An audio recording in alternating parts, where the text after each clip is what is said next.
Throughout history, many a lunatic has risen to a position of power, from which he played an outsized role in shaping events.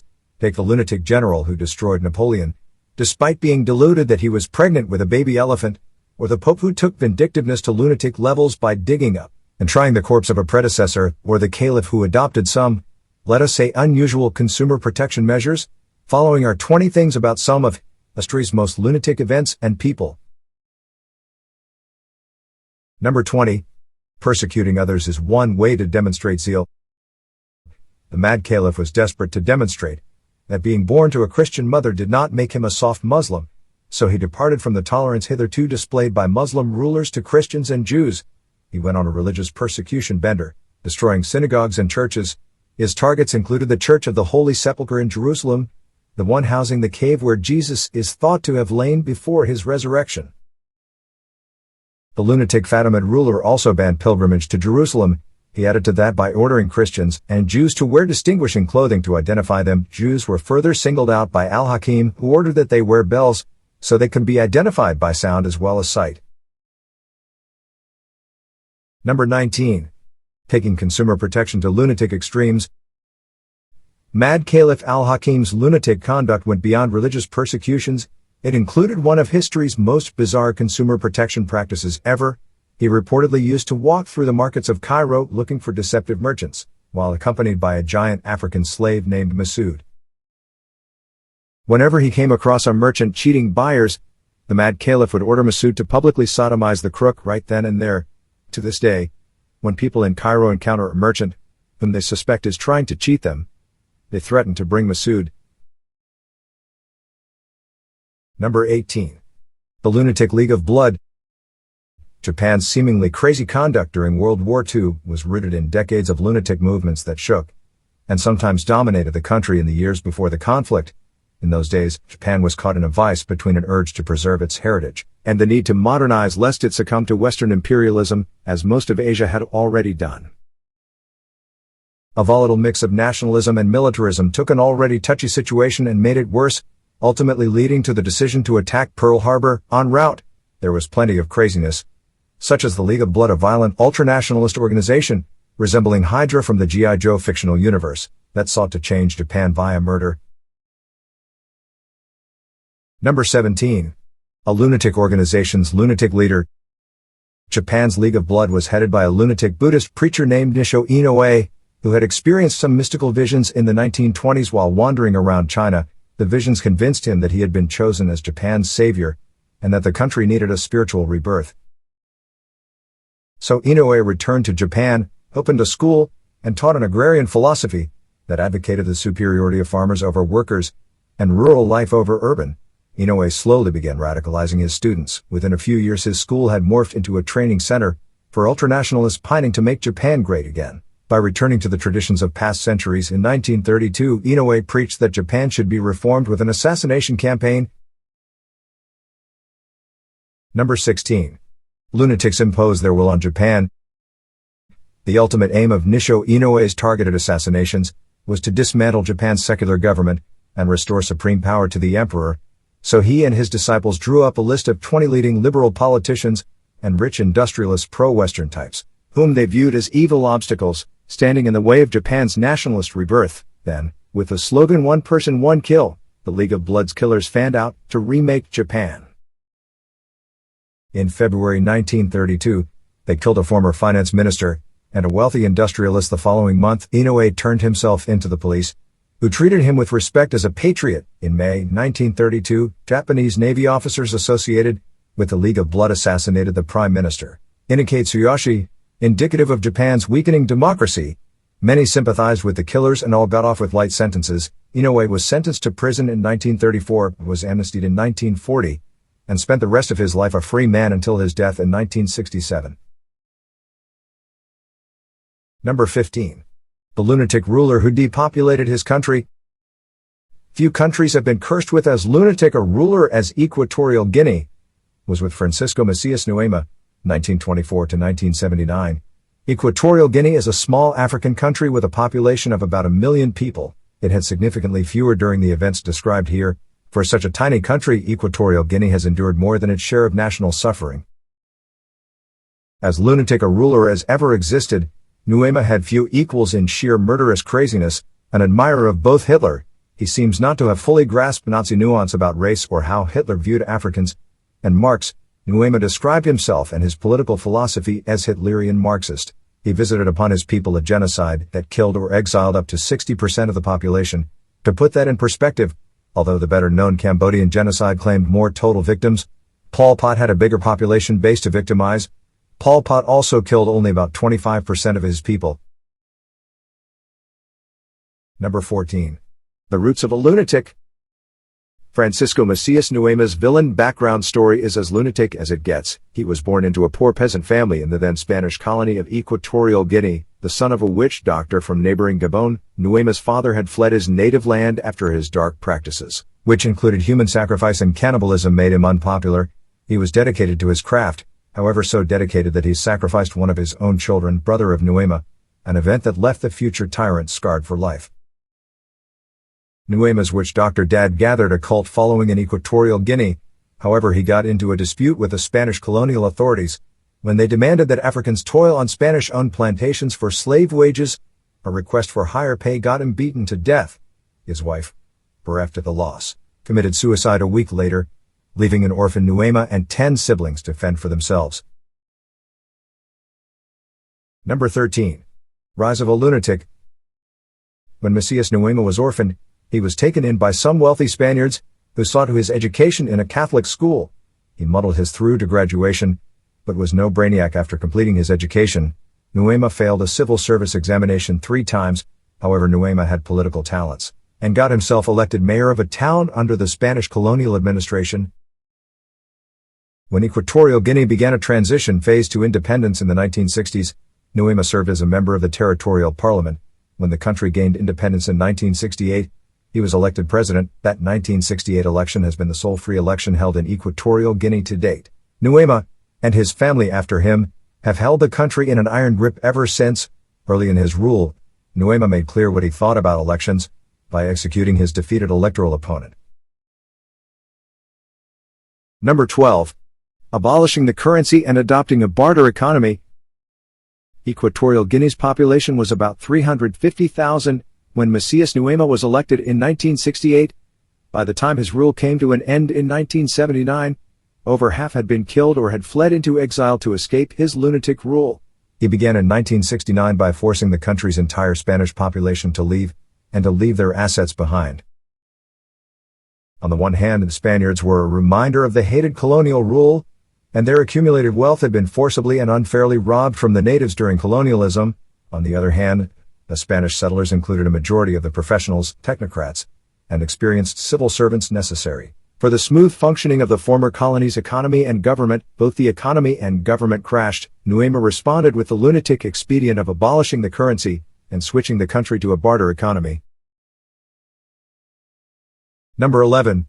There is no god other than Macias Nuema. Mao, Stalin and the Kims of North Korea are notorious for creating personality cults. None of them went to the lunatic extremes of Nuema. He banned religious meetings, but not before forcing priests to preach that God created Equatorial Guinea thanks to Papa Macias, and there is no other god than Macias Nuema. He made the latter the country's official motto. Nuema ingested copious amounts of hallucinogens, which drove him insane. He abandoned the country's capital to live in his native village, taking the entire national treasury with him, and burying the gold reserves under his bed. When the central bank's director objected, he was murdered. Nuema also accumulated a huge collection of human skulls outside his house, and beat people with them. He also held regular meetings with ghosts. The capital's main power station was closed, as Nuema declared he could meet the energy needs using magic. Number 10. There is anti-intellectual, and then there is Nuema-level anti-intellectual. Macias Nuema was shrewd, but he had never been what you would call smart, especially not book smart. That left him with an inferiority complex when it came to those better educated than himself, so he declared war on them. Formal education was abolished, all libraries were closed, and the word intellectual was banned. All teachers he could get his hands on, and every current and former education minister were murdered. All forms of media from newspapers to radio to TV were banned. Western medicine was prohibited as being anti-African, and witch doctors were used instead to treat the sick. Nuema's lunatic anti-intellectual measures extended to killing people who wore eyeglasses, because wearing eyeglasses was associated with intellectuals. Even shoes were eventually associated with intellectuals and banned. At the end of Nuema's rule, only 6 intellectuals were still alive in Equatorial Guinea, 2 doctors, and 4 technical school graduates. Number 9. The Berlin Wall paled in comparison to Nuema's lunatic measures to keep his people from fleeing.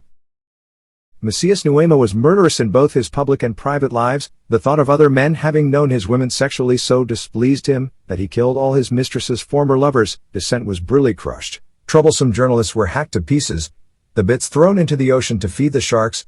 In one particularly lunatic episode, 150 opponents were executed in a soccer stadium by soldiers dressed up as Santa Claus, while loudspeakers blared Mary Hopkins. Those were the days. News that displeased Nuema was fake news. When his statistics director presented figures he disliked, Nuema killed him. Nuema took a relatively prosperous Equatorial Guinea and reduced it to a hellhole. The economy got so bad that 90% of the GDP eventually consisted of foreign aid. To keep people from fleeing, he destroyed boats, railways, and mined the roads out of the country. He was eventually overthrown by his own family when his insanity threatened them. In 1979, Nuema was arrested, tried by a military court, sentenced to death and executed. Number 8. The lunatic Japanese-Brazilian cult. As seen with the League of Blood, Japan and Japanese society were vulnerable to fanatical lunatic movements in the years leading up to World War II. That vulnerability persisted both during the war and in its immediate aftermath. During World War II, Japan put up a fanatical fight. The conflict still ended in abject Japanese defeat, with the country forced to throw in the towel and surrender in 1945. The shock sent many Japanese into paroxysms of grief, and quite a few around the bend and into denialism, for them especially those outside the country, who did not get to see with their own eyes enemy troops occupying Japan. News of the surrender was fake news. Most eventually came to their senses and accepted reality, but many persisted in resisting facts. Thus, thousands of Japanese soldiers in isolated locales around the former Japanese Empire kept on fighting, for months, years, or even decades, in Brazil, which hosted a sizable Japanese immigrant community. A lunatic group sprang up to terrorize people into denying that Japan had surrendered. As seen below, things got pretty weird. Number 7. Brazil's Japanese immigrants. The largest Japanese population outside of Japan is located in Brazil, with over 1.5 million nationals, or naturals of Japanese ancestry living there. Significant numbers of Japanese began arriving in Brazil early in the 20th century. By 1940, the country had about 250,000 Japanese immigrants and their descendants, most of them concentrated in the coffee plantation region in the state of Sao Paulo. Assimilation was difficult.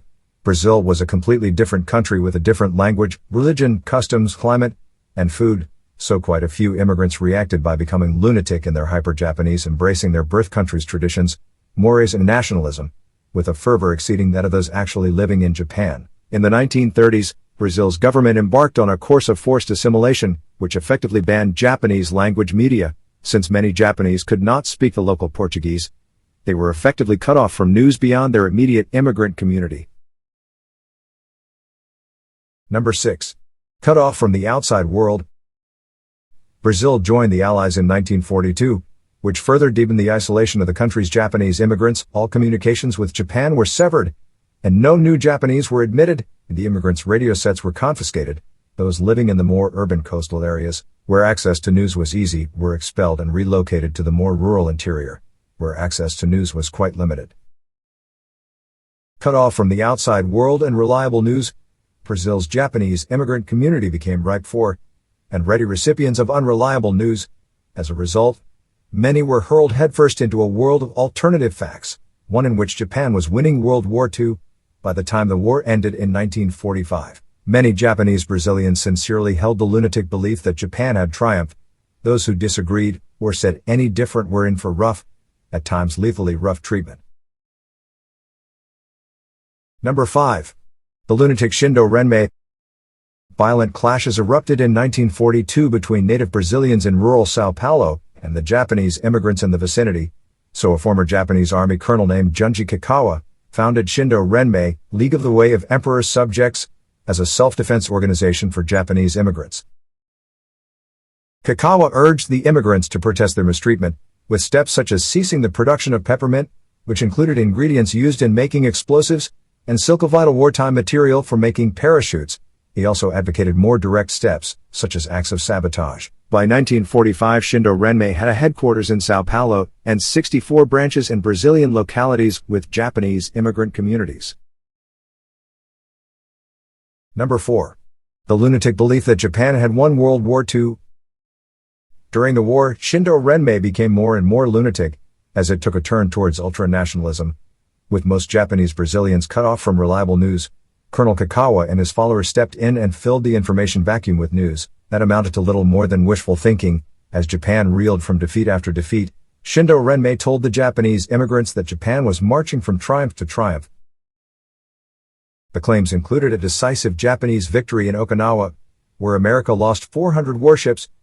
Victory was helped by a Japanese superweapon, the high-frequency bomb, which wiped out Americans by the hundreds of thousands and forced the Allies' unconditional surrender. Many believed those claims, while those who did not knew better than to open their mouths and say so, for no other reason than that Shindo Renmei also took it upon itself to punish defeatists in the Japanese immigrant community. Those who voiced doubts about how well the war was going for Japan were shunned, boycotted, and sometimes violently attacked. Number 3. Japan's defeat in World War II was fake news. Shindo Renmei dismissed Japan's surrender as fake news and American propaganda, and redoubled its efforts to punish those who said otherwise. According to the group's leader Colonel Kakawa and his lunatic followers, Japanese immigrants were divided into two camps: good guys and bad guys. As Shindo Renmei saw it, the good guys were the Kashigumi, victorious, who knew that Japan had won the war. They were mostly the poor and poorly educated. The bad guys were the Valmakegumi, defeatists, also pejoratively labeled dirty hearts, who bought the fake news about Japan's defeat. They tended to be the better off and better educated immigrants, who had better access to information and could differentiate between reliable and unreliable news. Number 2. A Japanese-Brazilian version of QAnon. Shindo Renmei had about 50,000 followers by the time World War II ended. They went on a buying spree that emptied local shops of red and white cloth to make Japanese flags, intended to welcome Brazil's new overlords. The situation was further complicated by the circulation of fake Japanese newspapers and magazines peddled by charlatans with astonishing lunatic claims. The fake media included articles about Japan's great victory, the arrival of Japanese occupation troops in America, doctored photographs of President Truman bowing to Emperor Hirohito, and coverage of the trial of General Douglas MacArthur for war crimes. The charlatans did not do it just for kicks and giggles. They made a bundle selling the duped Japanese immigrants land in the conquered territories. Number 1. Violent lunatics impose their will on Brazil's government. Questioning Shindo Renmei's lunatic claims was dangerous. Those who dared doubt the assertions of Japan's victory were beaten up or murdered. By the time it was over, dozens had been assassinated. In 1946, Japan's new government prepared documents for distribution in Brazil, outlining reality and declaring that Japan had surrendered. Shindo Renmei dismissed that as fake news and beat up or murdered Japanese immigrants caught reading or distributing the documents. To reduce the violence, Brazil's government prohibited newspapers from publishing news of Japan's defeat. It also ordered the term unconditional surrender removed from official communications.